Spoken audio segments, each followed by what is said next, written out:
personally quite offended by it. And no reason to go to bed. So I guess they've always been quite woke. That's Dan Wootton Tonight on TV, radio and online, Monday to Thursday from 9 p.m. till 11 p.m. on GB News, the People's Channel, Britain's news channel. My name's Tom Harwood and join me 9:30 a.m. every weekday for The Briefing, your one-stop shop for everything you need to know about what's going on in politics today. I wonder if this is a deal that might need to be like the biscuits in this factory, twice baked. Is there not an opportunity here to win out against the extremes? Tom Harwood, GB News. What are you going to do about it? Things should have been done differently, and they certainly are being done differently. Don't miss it. The Briefing with me, Tom Harwood, 9:30 Monday to Friday on GB News. Every morning from 6 o'clock, we'll wake you up with GB News Breakfast with all the stories you didn't know from the night before. So whether it's serious news, entertainment, or your own views from all over our great nation, we're here to kick off your day with a smile. The national media should be reflecting and reporting what's happening here. You will notice the northwestern accents. Whether you're with us on TV, radio, or online, every morning it's breakfast from 6 a.m. Hope you can join us. We are GB News, right across the nation. You can get us on television, on radio, on digital. We're absolutely everywhere. Amazing! You see, amazing! You remind me of me in the European Parliament. But here's the most important bit. We are not part of the mainstream establishment. We think and speak just like you do. We are the People's Channel. Magnificent. That's really, really thoughtful. Come and join us on GB News, the People's News Channel. Join me, Nana Akue, Saturday and Sunday afternoons on GB News. Expect fiery debate and passionate discussion as me and my panel tackle some of the biggest topics hitting the headlines. It's a place for everyone's opinion. No one gets cancelled, but no one gets an easy ride. Oh, she's on it today! Be ready for conversations that are fierce, frank, and of course, fun. Every Saturday and Sunday afternoon from 4 p.m. on GB News, the People's Channel. We are GB News, the People's Channel. And right across the United Kingdom. You can find us on Sky Channel 512. Virgin Media Channel 604. Freesat Channel 216. Freeview Channel 236. And YouView Channel 236. You can also take us with you on DAB+ radio. With the GB News app and at the website gbnews.uk. We're absolutely everywhere. Come join us on GB News, the People's Channel, Britain's news channel.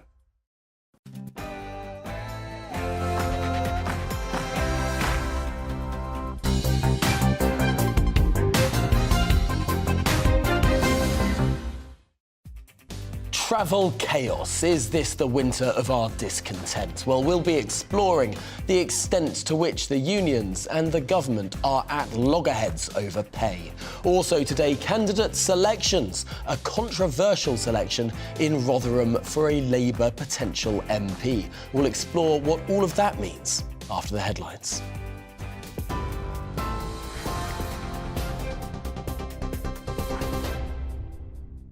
Good morning, it's 9:30. I'm Ray Addison in the GB Newsroom.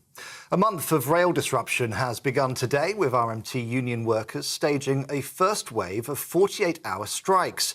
Network Rail has been proposing a 5% pay rise this year and another 4% at the start of 2023.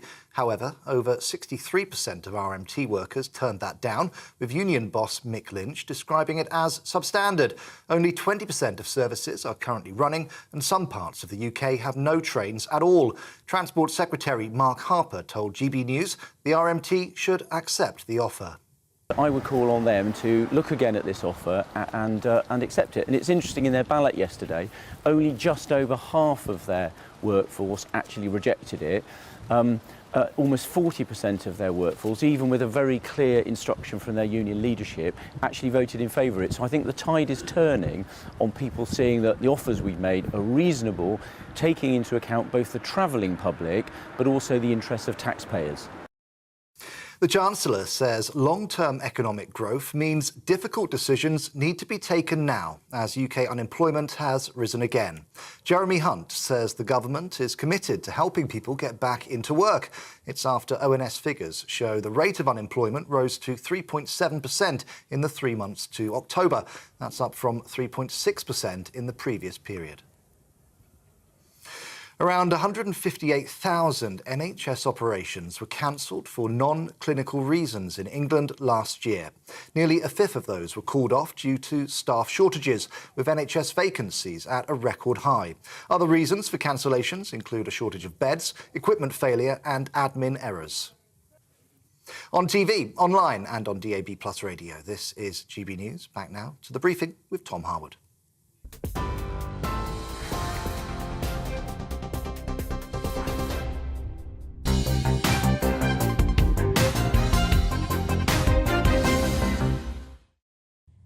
Good morning, it's 9:34 and this is The Briefing with me, Tom Harwood, on your TV and your radio.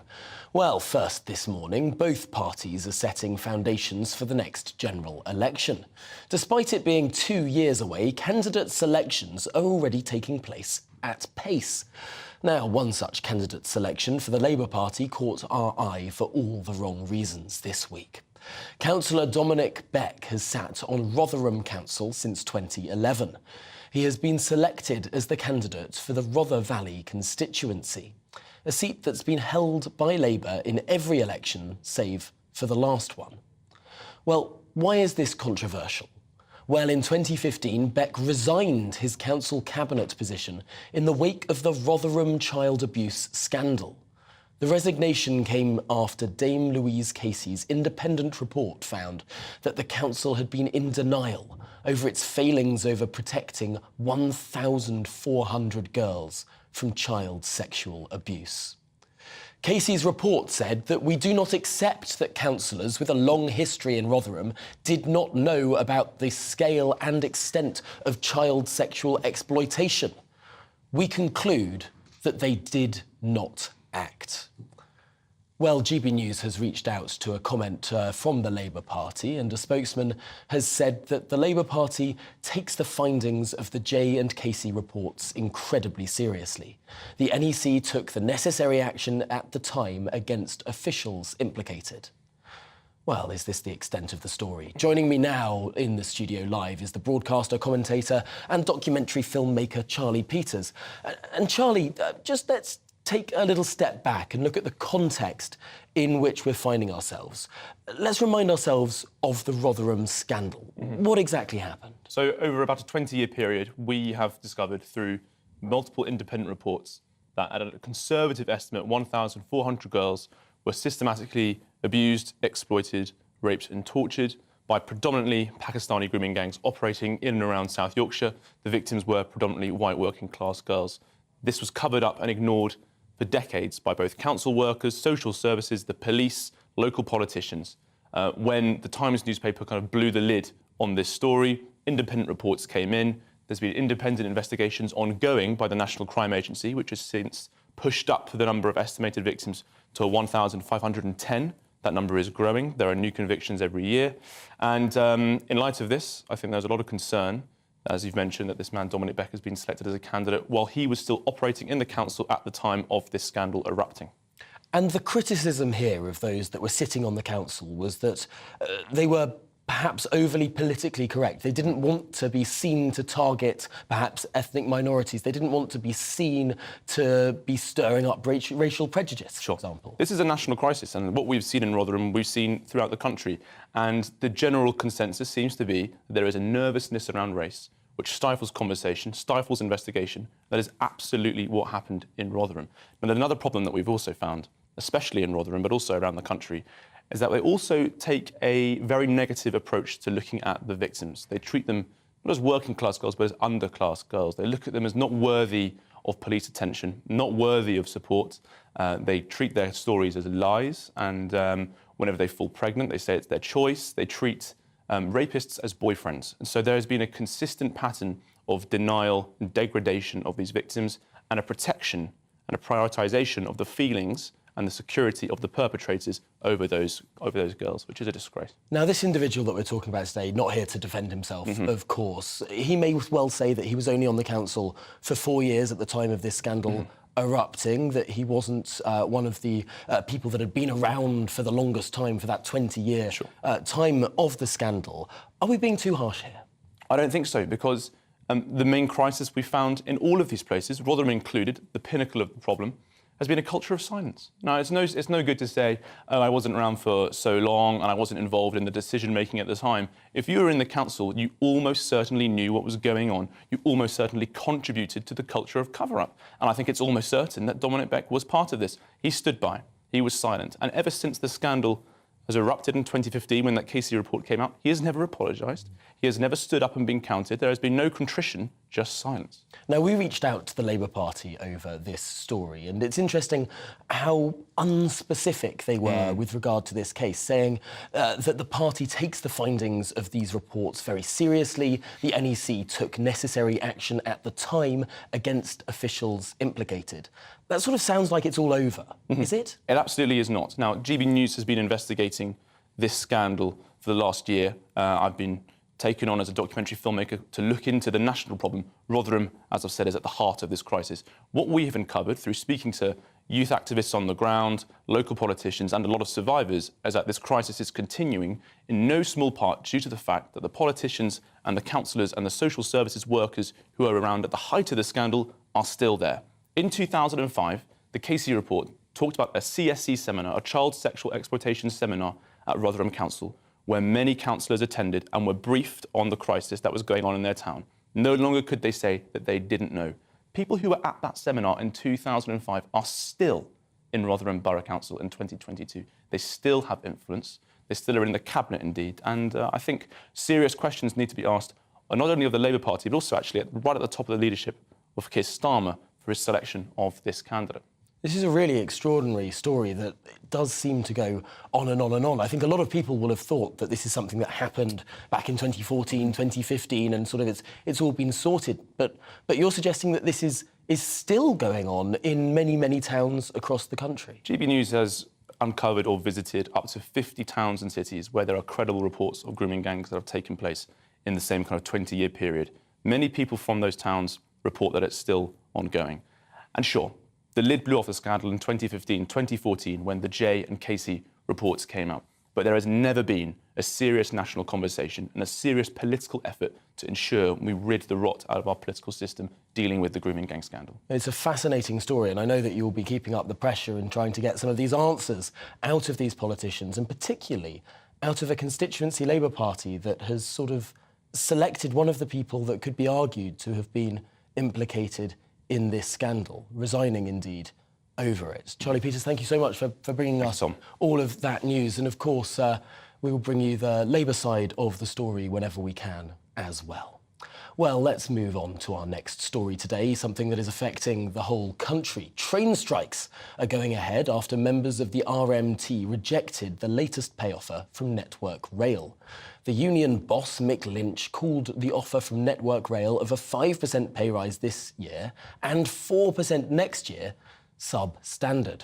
Strikes will continue tomorrow and will take place on Friday and Saturday this week. The Transport Secretary, Mark Harper, spoke to GB News earlier today and said this. When I took this job, I was very clear I wanted to do my part in trying to make sure we could get a fair and reasonable offer that's been put forward, and that's exactly what's happened. So all of the rail employees have had a fair and reasonable offer, which I think your viewers will look at and think is very reasonable. One of the unions accepted that offer, so Unite Workers have accepted it. The TSSA have recommended acceptance and will get their ballot result later this week. But the RMT have refused to do so, and I would call on them to look again at this offer and accept it. And it's interesting, in their ballot yesterday, only just over half of their workforce actually rejected it. Almost 40% of their workforce, even with a very clear instruction from their union leadership, actually voted in favour of it. So I think the tide is turning on people seeing that the offers we've made are reasonable, taking into account both the travelling public but also the interests of taxpayers. Well, is the tide turning on this issue? I'm delighted to be joined now by Ben Glaze, the Deputy Political Editor of the Daily Mirror. And Ben, firstly, I suppose we should pick apart the Transport Secretary's maths. He said that almost half of the RMT voted to accept this offer. It was 40%. I'm not sure that we can quite describe 40% as almost half, but it's certainly a lot more than the previous case. The previous ballot, 92% of RMT members wanted to strike. now just over 60%. Yeah, it's still a majority, isn't it? I think that's the point that Mark Harper was missing there in that interview. There is a majority of rail workers still want to go on strike. That's why the network's crippled today and will be tomorrow, and another 48-hour strike coming up later this week. The fact that support does seem to be going down a little bit within the union, perhaps that suggests, you do have people, when they think the theory of going on strike, perhaps, it all sounds good until you actually have to give up a day's pay, or in this case, 4 days' pay, and more to come later in the new year. So you will start to see that as the industrial action continues, I think. And I suppose it is interesting looking at these two other unions that have recommended accepting this new pay offer from the rail companies. I suppose this is sort of isolating the RMT to an extent. The RMT has always been seen as a bit more of an extreme union. Are they looking a bit more politically isolated? I think it's always been the most hard line of the transport unions. And under the leadership of Mick Lynch, he's obviously followed on from the late Bob Crow, and he does seem up for the confrontation with government. But it also helps for the government to sort of have a figure that they can focus attention on, really, if you like. You've got sort of the pantomime figure, if you want, of Mick Lynch, and then also Mick Grinch, as some might. Well, some have labelled him that because of their festive period and when this industrial action is taking place. There's the standoff between the government. I mean, you've got to think, on the one hand, you've got the workers who are seeing pay eroded and they're worried for the long-term job prospects. On the other, we've got the travelling public who are finding it quite difficult to get to work today, and also, it's the festive season. People want to be going out, having worked Christmas dues, meeting up with people they don't see, and they're finding it very difficult to reach the hospitality sector. In and amongst all of the numbers that we've been throwing around this morning, one really struck out to me that the Transport Secretary said 40% of commuters who commuted before the pandemic are no longer commuting on the railways. The railways are just far less used at those crucial commuting times than they were previously. The amount of money going into the railways, therefore, is so much less. Is there a political solution to this that doesn't involve efficiencies or below inflation pay rises? Some of the practices that are still in place on the rail network, they are outdated. I remember it was exactly 3 years ago this year on the particular rail line that I used to get into work. There were strikes then, had to go to a different station. Here we are 3 years later, rail strikes again. So that was before the pandemic, of course, and on other days, you wouldn't now battle into work. For some of those, you'd work from home, particularly if you're a white-collar worker with your laptop, phone, decent internet, able to do that. So strikes will have less of an impact than they would if before the pandemic. And I think there are some people within the union who do accept some reform is needed, but what they want is guarantee of no compulsory redundancies, and they want decent pay. It's interesting looking at sort of the way that the government is trying to say that they're not really a participant in these negotiations, that this is between the rail operators and the unions, and the government sort of sees itself as a bit more of an umpire. And yet there have been a number of suggestions in the papers in the last couple of days that the government is actually a bit of a secret participant in these discussions. What's your view in all of that? Well, we've got this thing called Great British Railways now, where the government has taken back into government control effectively, nationalised quite a lot of the railways. So whilst you've still got the train operating companies, the TOCs, as they're called in the Whitehall jargon, they are able to negotiate because they are notionally in charge. It is the government behind the scenes that's pulling the strings, and that's increasingly going to be the case. There's more of the railways taken over by the government. Nationalisation, they won't call it, but that's, in certain aspects, that's what it is.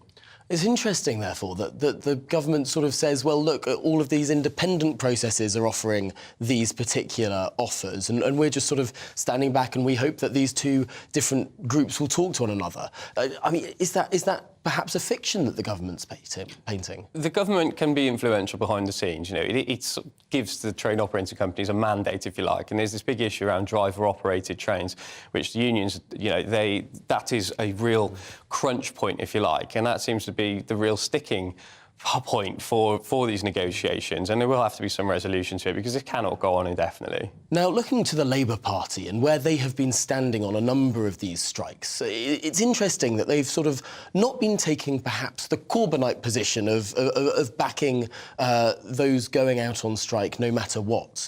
Keir Starmer seems to be taking a much more middle-of-the-road approach, saying, for example, that the pay demands of the nurses are unaffordable and particularly being I suppose, I don't want to say two-faced, but standing perhaps with a feet in both camps when it comes to the rail strikes as well. What does Labour think about it all?